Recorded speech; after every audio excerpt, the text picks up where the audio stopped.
ఆంధ్రప్రదేశ్లోని విజయవాడ, విశాఖ, తిరుపతి మున్సిపల్ కార్పొరేషన్లు సహా 11 మేయర్, 75 మున్సిపల్ చైర్పర్సన్, కార్పొరేటర్, కౌన్సిలర్ల పదవీ కాలం ఈ నెల 17తో ముగుస్తోంది.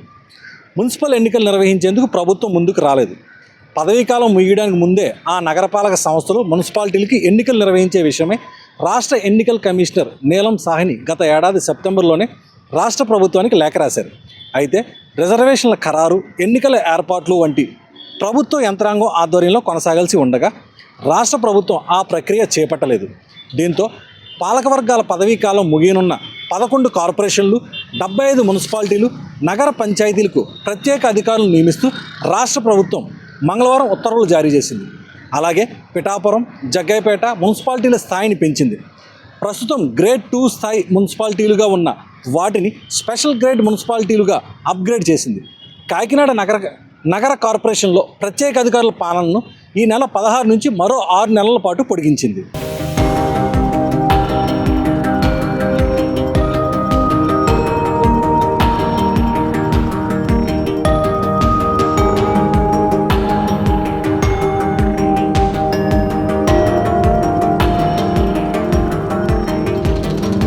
ఈ నెల 17తో గ్రేటర్ విశాఖ మున్సిపల్ కార్పొరేషన్ ప్రస్తుత పాలకవర్గ పదవీకాలం పూర్తి కానుండడంతో విశాఖ నగరం మళ్ళీ ప్రత్యేక అధికారి పాలనలోకి వెళ్తోంది.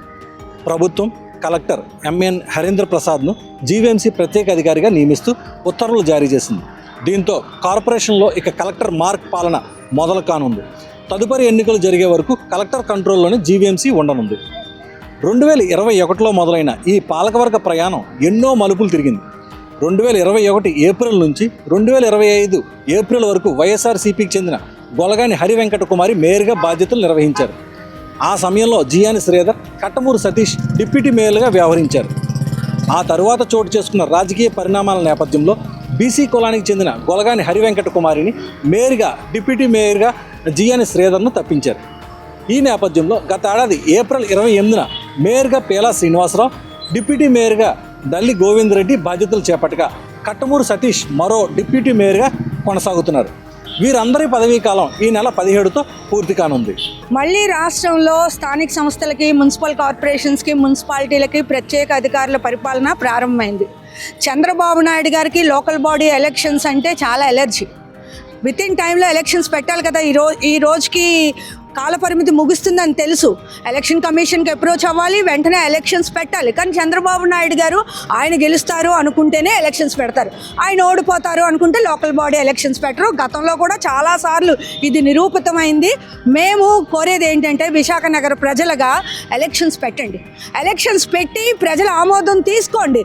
లేకపోతే మీరు ఎవరికి పడితే వాళ్ళకి భూములు ఇచ్చేస్తున్నారు, అలాగే ఎలా పడితే అలాగ పన్నులు పెంచేస్తున్నారు, రోడ్లు ప్రైవేట్ పరం చేసేస్తున్నారు, మంచినీళ్ళు ప్రైవేట్ పరం చేసేస్తున్నారు, స్మార్ట్ మీటర్లు పెట్టేస్తున్నారు. మాతో సంబంధం లేకుండా అన్ని, అంటే మా ప్రజాప్రతినిధులు, మా కార్పొరేటర్లతో సంబంధం లేకుండా అన్ని పనులు అయిపోతున్నాయి. విశాఖ నగరం కాపాడబడాలి అంటే ప్రజలతో ఎన్నుకోబడిన మేయరు, కార్పొరేటర్లు ఉండాలి. తక్షణం చంద్రబాబు నాయుడు గారు నేను ప్రజాస్వామికవాదిని, నేను ఇన్ టైంలో ఎలక్షన్స్ పెడతానని నిరూపించుకోవాలి. తాను అనుకున్నట్టుగా, చంద్రబాబు నాయుడు అనుకున్నట్టుగా ఈ జీవీఎంసీలో పాలన జరగదు కాబట్టి ప్రత్యేక అధికారులతో నడపడం అనేది చంద్రబాబు నాయుడు గారికి అలవాటు. అందుకనే అదే పద్ధతిలో మళ్ళీ ప్రత్యేక అధికారి నియమించి ఎన్నికలు జరపకుండా తన పాత పద్ధతిలో సరామామూలు అన్నట్టుగానే నడపడానికి చంద్రబాబు నాయుడు గారు ఈ రకమైన నిర్ణయం తీసుకున్నారు. ఆయన ఉన్నప్పుడల్లా ఈ రకంగానే జరుగుతుంది.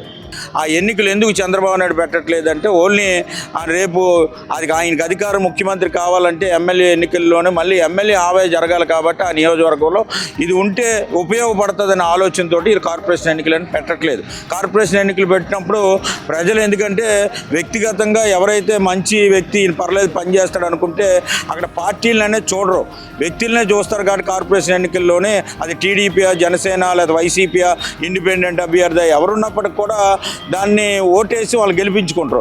ఎందుకంటే ఆ ఉన్న 20,000 ఓటర్లు ఎవరైతే ఉన్నారో కార్పొరేషన్ ఆ అండర్లో వాళ్ళంతా కూడా వాళ్ళ తాలూకా హస్తగస్తంలో ఉంటారు. కాబట్టి వాళ్ళు ఏది చెప్తే అది అవుతుంది అనే ఆలోచనతో రేపు ఎన్నికల్లో మళ్ళీ ఇప్పుడు ఏదైతే 2026 కాబట్టి రేపు వచ్చే ఎన్నికలు ఏవైతే ఉన్నాయో ఆ ఎన్నికల్లో మళ్ళీ తెలుగుదేశం గెలవాలనే ఆలోచన ఉండేటప్పుడు దీన్ని కార్పొరేషన్ ఎన్నికలు లేకుండా గతంలో ఏదైతే చేసింది ఇప్పుడు కూడా ఆ పద్ధతిలో ముందుకు పోయేటట్టు తేట తెల్లంగా క్లియర్గా కనబడుతుంది.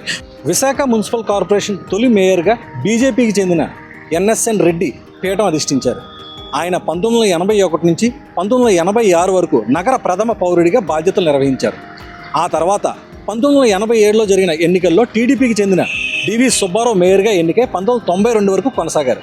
అనంతరం 95 నుంచి 2000 వరకు కాంగ్రెస్ నేత సబ్బం హరి మేయర్గా పాలన సాగించారు. 2000లో కాంగ్రెస్కు చెందిన రాజాన రమణి మున్సిపల్ కార్పొరేషన్ తొలి మహిళా మేయర్గా ఎన్నికై చరిత్ర సృష్టించారు. ఆమె 2005 వరకు ఆ పదవిలో కొనసాగారు. ఆ తర్వాత 2005 నుంచి 2007 వరకు కార్పొరేషన్కి ఎన్నికలు జరగలేదు. అయితే అప్పటి ముఖ్యమంత్రి దివంగత వైఎస్ రాజశేఖర రెడ్డి హయాంలో విశాఖ మున్సిపల్ కార్పొరేషన్ గ్రేటర్ విశాఖగా రూపాంతరం చెందింది. ఆ తర్వాత 2007లో జరిగిన ఎన్నికల్లో కాంగ్రెస్ అభ్యర్థి పులిస్ జనార్దన్ మేయర్గా, దొరబాబు డిప్యూటీ మేయర్గా ఎన్నికయ్యారు. వీరు 2012 వరకు తమ బాధ్యతలు నిర్వర్తించారు. ఆ తర్వాత టీడీపీ ప్రభుత్వం 2012 నుంచి 2021 వరకు జీవీఎంసీకి ఎన్నికలు నిర్వహించలేదు. సుదీర్ఘ విరామం తర్వాత 2021 ఏప్రిల్లో జరిగిన ఎన్నికల్లో వైఎస్ఆర్సీపీ విజయం సాధించింది. దీంతో గ్రేటర్ విశాఖ మున్సిపల్ కార్పొరేషన్కు తొలి మహిళా మేయర్గా బీసీ సామాజిక వర్గానికి చెందిన గొలగాని హరివెంకట కుమారి బాధ్యతలు చేపట్టారు. ఆమె 4 ఏళ్ల పాటు పాలన సాగించారు. కాగా మార్పుల్లో భాగంగా గత ఏడాది ఏప్రిల్ 28వ తేదీ నుంచి పేలా శ్రీనివాసరావు మేయర్గా వ్యవహరిస్తున్నారు.